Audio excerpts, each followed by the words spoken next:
አንተ እዚህ ከሰራተኛ ጋር ለምትከብም በያንቺ እና እኔ እኮ አደይ ሳሎን ሊዱ ነኝ። እሺ አላገባም። ቆይ ማንን ተማምነሽ ነው? መቼስ መቃብር ውስጥ የገቡትን እናትና አባትሽ አለማ በፓስታ እየተገረፈች በኮካ ሻወር እየወሰደች ነው። ቤት በኩል እንገናኛለን። አባቴ በእንቅልፍ ልብሽ ደግሞ ሰው ማነቅ ጀምረሻል አሉ። አደይ ከዚህ በኋላ በስህተት እንኳን እንዳይከፋ ትጠነቀቃለሁ። እናንተ ወደዚህ ከመምጣታችሁ በፊት እኔና አደይን አስታርቃን ሄደችሁ። ከዚህ በኋላ እኔና እሷ እህትማማቾች ነን። ቆይ ግን ለምለም ሰራተኛ መሆኗን እየረሳሁ ነው። ለጓደኞች ፍቅረኛ ብለህ ስታስተዋውቃቸው ግን ትንሽ አታፍርም? አንተ ሊዱንና አደይን አንድ ማድረግ ያንተን ድብል ድንዝና ነው የሚያሳየው። አዎ ልለት መጥነህም ቆይ ግን ለምለም ሰራተኛ መሆኗን እየረሳሁ ነው። ለጓደኞች ፍቅረኛ ብለህ ስታስተዋውቃቸው ግን ትንሽ አታፍርም? ምን ነው እውነቱን ስለተናገርኩ ደበረክ? አዎ ልለት መጥነህም ድጋሚ እንደዚህ እንዳትናገሪ። የሚመጥነኝ እኔ ራሴ አውቃለሁ። እሺ ክብር የማይወድልሽ ከሆነ ድጋሚ ወደ ቤት እንዳትመጪ ውጪ።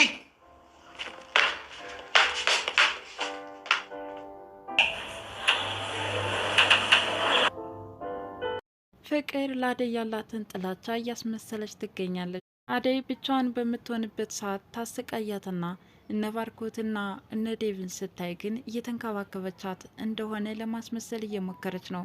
ታዲያ ትክክለኛውን ነገር ያልተረዱት ቤተሰብ ግን ፍቅር አሁን ጥሩ ልጅ እንደሆነችና አደይን እንደወደደቻት አድርገው እያሰቡ ነው። ከደመቀን በመሄድ የአባቷን ስልክ ቁጥር ጠይቃለች። ምን ፈልጋ ይሆን ፍቅር የአደይን አባት ስልክ ቁጥር ለመቀበል የፈለገች? በኤላ ፍቅር የተለከፈችው ሊዲያም ሰራተኛ አፍቅረህ ፍቅረኛዬ ናት ስትል አታፍርም ወይ በማለት ኤላን ነግራው ነበረ። በንግግሯ የተበሳጨው ኤላም አርፈሽ ብትቀመጭ ይሻላል በማለት ጥፊ ያቅምሷታል። ቤዛም ባርኮትን ከአደይ ጋር ሲያወራ ስላየች ደግሞ ምንድነው ከሰራተኛ ጋር የምትርመጠመጠው በማለት በተናገረችው ቃል ስለተናደደባት አንድ ጊዜ በጥፊ አጭሏት ተመልሳ ወደ ኤላ ቤት እንድትሄድ ሆኗል። በኋላም ወደ ኤላ ቤት ሄድኩት ያለችው ቤዛ ወደ ቤት በመመለስ ፍቅርን አንገቷን አንቃ ይዛት ነበረ። እሷም እየተጨናነቀችና እስትንፋሷ እየተቆረጠ እንድትለቃት ብትታገላትም ቤዛ ግን ልትለቃት አልወደደችም። ሰላም ጤና ይስጥልን ውድና እየተከበራችሁ የቻናሌ ቤተሰቦች እንደምናላችሁ በያላችሁበት በዓለም ዳርቻ ሰላማችሁ ይብዛ እያልኩኝ ሰራተኛዋ አደይ ክፍል 65ን ይዤላችሁ መጥቻለሁ። አደይ እረፍት ለማድረግ ወደ ክፍሏ ጋደም ባለችበት አጅሬት ፍቅር ትመጣና በዚህ ሰዓት ምን ትሰራለሽ? ለምን ትተኛለሽ? እያለች እንድትነሳ እየተጨቃጨቀች ነው። አደይም ጸባይዋ የተቀየረ ስለመሰላት በድርጊቷ በጣም ተገርማለች። በዚህ ልክ አልጠብቅሽም ነበር ፍቅር፣ ግን ምን ሆነሽ ነው? ባክሽ ተይኝ ልረፍበት እያለቻት ነበር። ነገረኛዋ ግን በነገር አንገቷን ጠምዝዛ ይዛታለች። ታዲያ ጩኸታቸውን ሰምቶ ወዲያውኑ ባርኮት ይከሰታል። ፍቅር በዚህ ሰዓት ምን እያልሻት ነው? ትረፍበት እንጂ ይላታል። አደይ እኮ በዚህ ሰዓት ተነስቼ አፍ ሲጥዬ እንጀራ ጋግራለሁ እያለች ነው። ስለዚህ እንድታርፍ ነው እኔ እየተናገርኩ ያለሁት በማለት ማስመሰሉን ቀጥላበታለች። አደይ ይህ ሰዓት እኮ የረፍት ሰዓትሽ ነው፣ ተኚ፣ አንቺም ውጭና ትረፍበት በማለት እህቱን ይዟት ይወጣል። ታዲያ ጅሪትም ነገር ያልቅባትምና ወደ ሊዲያ ክፍል በመሄድ ወንድምሽ ከሰራተኛ ጋር እንደዚህ ሲሆን አያሳዝንሽም ወይ በማለት ትጠይቃታለች። ሊዲያም እንዴት እንደሚወዳት አላወቅሽም እንዴ? ለአደይ ሲል እኮ ገጠር ሄዶ ታስሯል በማለት ዴቭ አደይን እንዴት እንደሚወዳትና እንደሚያፈቅራት ትገልጽላታለች። የዚህን ጊዜ ፍቅር ተናደድና ስለ አባቷስ ምን ያጣራሽው ነገር አለ? ሊዲያም አባቷ ኃይለኛና ጨካኝ እንደሆነ እንደሚያስፈራም ትነግራታለች። እዚህ አደይን ተከትሏት ይመጣ ይሆን በማለትም ጠየቀቻት። ሊዲያ እዚህ እንደሚመጣ አላውቅም፣ ግን አባቷ እንዴት እንደሚያስፈራ ልነግርሽ አልችልም አለቻት። ሊዲያም አባቷ ኃይለኛ ነው፣ አርፈሽ ተቀመጭ፣ መሞቻሽን ልታሳጥሪ ፈልገሻል በማለትም የአደይ አባት ምን ያህል ኃይለኛና ጨካኝ እንደሆኑም ነገረቻት።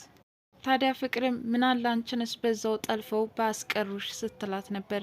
እኔ ባል አልፈልግም፣ እንዴት የማልፈልገው ሰው ጋር ተጠልፌ ልኖር እችላለሁ አለቻት። ሊዲያም እንደዚህ አይነት ጋብቻ እንደማትፈልግ ተናገራለች። ባርኮት ቤዛ በመምጣቷ ነገሮች ቢቀየሩም ለአደይ ያለው ስሜት ግን አሁንም እንደሚወዳት እየገለጸላት ነበረ። ከምንም በላይ ያሳሰበው ዴቭ አደይን ስለሚወዳት በቃ የሱን ስሜት መጉዳት የለብኝም በማለት ወዲያውኑ አቆምኩኝ ይላል። ታዲያ ዴቭ ደጋግሞ የጠየቃትና መስዋዕትነት እየከፈለላትን ፍቅሩን ተቀብለው አብረው መኖር እንዳለባቸው እየመከራት ሳለ ተደብቆ ይከታተላቸው ነበረ። ይቅርታ ባርኮት፣ እኔ እስካሁን አልተረዳውህም ነበር። የባርኮት አመለካከት ተቀይሮ እንዳየውና ለሱ እያሰበለት እንደሆነ ሲያስብ ባርኮትን አመሰገነው። ቤዛ ከነባርኮት ቤት ሄዳ እያመሰቻቸውና መጥፎ ነገር እየነገረቻት ለምለምን እያስቀየመቻት ነው። በሞት ባጣቻቸው ወላጆቿ እየተሳለቀችባትና እየተሳደበች ትገኛለች። በዚህ ያልቻለችው ለምለምን በጥፊ አቅምሳታለች። ታዲያ ንግግሯን የሰማው ኤላም ተከትሎ በጥፊ አጠናግሮ ጥሏታል። በዚህ የተማረረችው ቤዛም ተመልሳ ወደ ነባርኮት ስትመጣ ጥሩ ነገር አልገጠማትም። ከአደይ ጋራ ከኩሽና ቆመው አንዳንድ ነገር እያወሩና እያበረታታት ሳለ ቤዛ ተመልክታለች። ታዲያ ከሰራተኛ ጋራ ምን አርመጠመጠህ፣ ምን ትሰራለህ በማለትም መጥፎ ንግግር ትናገራለች። ለንግግሯ ምላሽም የባርኮትን ጥፊ ነበር የቀመሰችው። ቤዛ ዝም በይ በማለት አጠናገራት። እሷም በሀፍረት ተሸማቅ ወደ ነበረችበት ተመለሰች። ምን ሆነሽ መጣሽ ደግሞ ድጋሚ ምን ትሰሪያለሽ በማለትም እዛም ቤት ፍጥጫ ገጥሞ ነበረ። አደይና ባርኮት እንደተባበሩባትና ከቤታቸው እንዳባረሯትም ትናገራለች።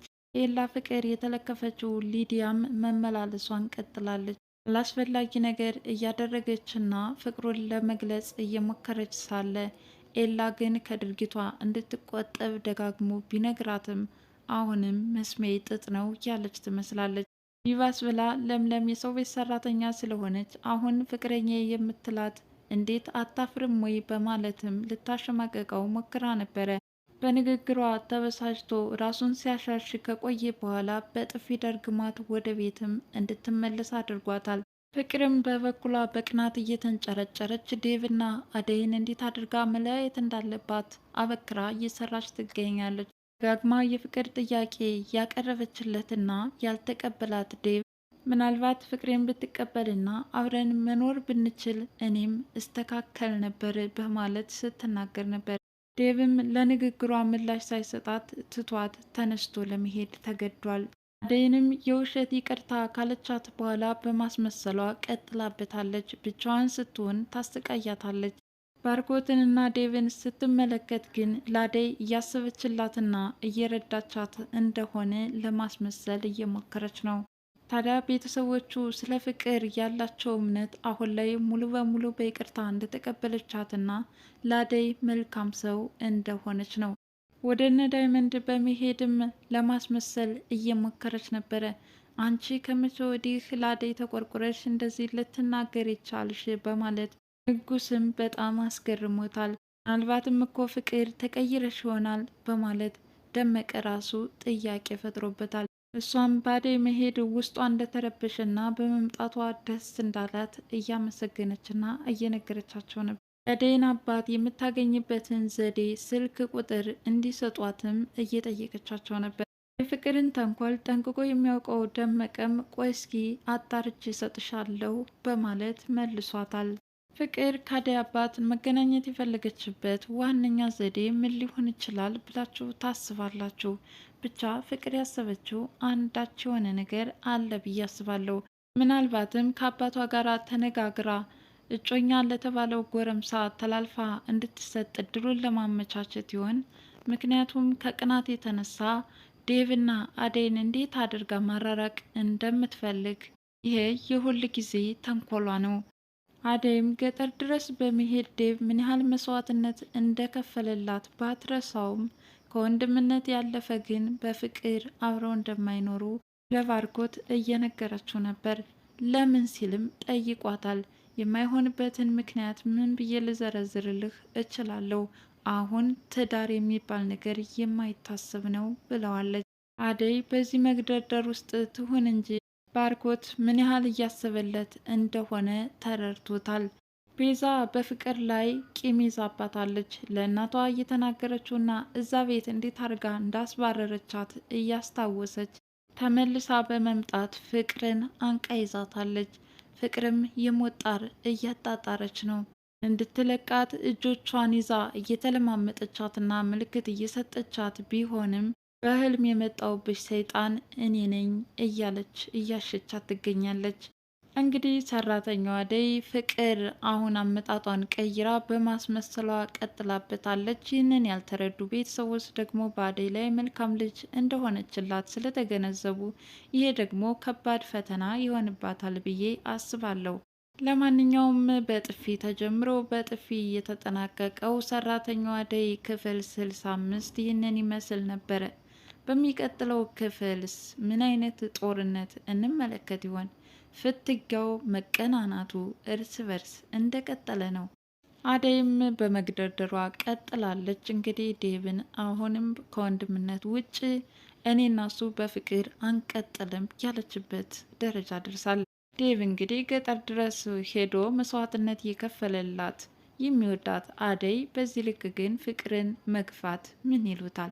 እንግዲህ የዛሬው ክፍል ይህን ይመስላል። በቀጣይ እስከምንገናኝ ድረስ መልካም ጊዜ ይሆንላችሁ እያልኩኝ ለቻናሉ አዲስ የሆናችሁ ላይክ፣ ሸር፣ ሰብስክራይብ በማድረግ ቤተሰብ ይሁኑ። አመሰግናለሁ።